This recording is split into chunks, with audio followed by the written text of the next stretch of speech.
Hi నమస్తే అస్సలం వాలేకం welcome to Fatima's kitchen. ఈరోజు నేను బోటీ కర్రీ చేయబోతున్నాను. బోటీ ఇంకా కొబ్బరి గసగసాలు వేసి ఈ కర్రీ చేయబోతున్నాను. ఓన్లీ మటన్లోనే వేస్తారు కదా కొబ్బరి గసాల, ఇప్పుడు బోటీలో కూడా వేసి చేస్తున్నాను. చాలా టేస్ట్గా ఉంటుంది.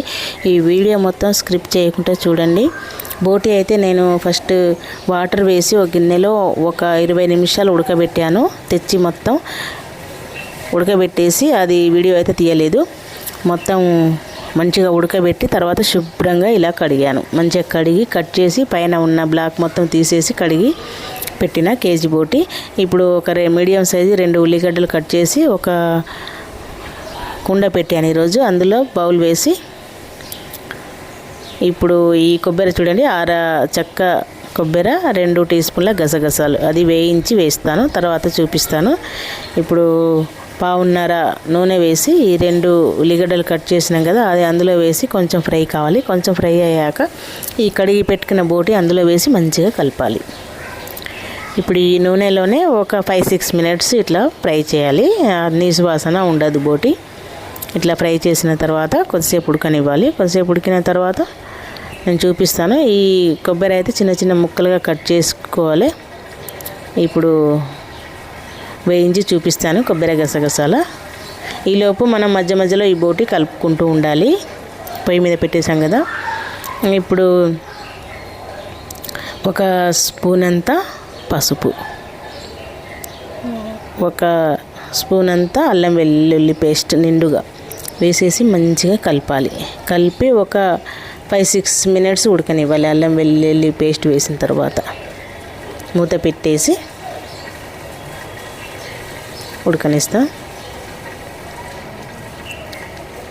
చూడండి ఇట్లా మంచిగా అల్లం వెల్లుల్లిపాయ వేసినాక ఉడకాలి. తర్వాత కారం వేస్తున్నా. 4 టీ స్పూన్లంతా కారం వేస్తున్నా. ఎవరి టేస్ట్ని బట్టి వాళ్ళు కారం వేసుకోవచ్చు. నేనైతే 4 టీ స్పూన్లంతా కారం వేసిన.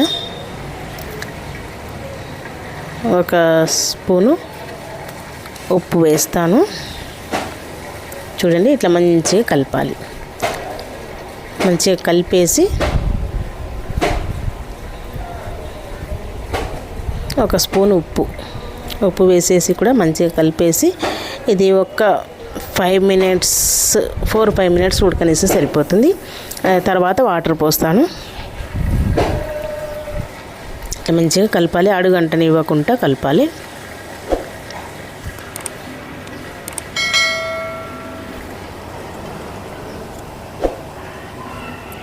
చూడండి ఇట్లా మంచిగా కారం వేసిన తర్వాత కొద్దిసేపు ఉడకనిచ్చిన తర్వాత ఇప్పుడైతే 2 గ్లాసుల వాటర్ పోస్తున్నా. ఈ 2 గ్లాసుల వాటర్ పోసి, ఎందుకంటే బోటి కదా కొంచెం మంచిగా ఉడికితేనే బాగుంటుంది. 2 గ్లాసుల వాటర్ పోసేసి మంచిగా కలిపేసి మూత పెట్టేసి ఇది ఆ వాటర్ మొత్తం ఇంకే అంతవరకు ఉడకనివ్వాలి. చూపిస్తాను నేను తర్వాత. ఇప్పుడైతే కొబ్బరి మనం కట్ చేసుకున్న కొబ్బరి అయితే ఒక చిన్న కడాయిలో వేసి వేయిస్తున్నా. గసగసాలు వేసిన, కొంచెం షాజీరా, ఒక యాలక్కాయ, 2 లవంగాలు, కొంచెం దాచిన చెక్క, అంతే. కొంచెం వేసి అది కూడా ఇందులో వేసేసి ఫ్రై చేయాలి. స్టవ్ అయితే ఆఫ్ చేసిన. ఆ వేడికి ఆ గసగసాలు అయిపోతుంది. పేస్ట్ చేసి గ్రైండ్ చేసుకొని వస్తాను. ఆ గసగసాల కొబ్బరి చూడండి మెత్తగా ఇట్లా గ్రైండ్ చేయాలి. గ్రైండ్ చేసి ఇప్పుడు చూడండి మనం 2 గ్లాసుల వాటర్ పోసినాం కదా బోటీలో, అది మొత్తం దగ్గరికి వచ్చేసింది. చూడండి ఆ వాటర్ మొత్తం అయిపోయాయి. ఇప్పుడు మనం నూరుకున్న పేస్ట్ అందులో వేసి ఈ జార్లో ఒక గ్లాస్ వాటర్ వేసిన ఇట్లా కలిపి వేసేస్తున్నా, అంతే. చిక్కగా మంచిగా ఎంత బాగుంటుంది అంటే ఈ కర్రీ చాలా బాగుంటుంది. జార్లో ఇంకో 1/2 గ్లాస్ వాటర్ వేసిన మొత్తం ఇట్లా కలిపి వేసేస్తున్నా. 1.5 గ్లాసున్నర వాటర్ అనుకోండి మొత్తం.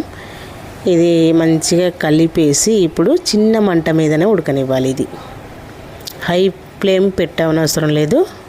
మామూలుగా చిన్న మంట మీద మంచిగా ఉడికితే సరిపోతుంది. చూడండి ఒక 1/2 స్పూన్ అంతా ధనియాల పౌడర్,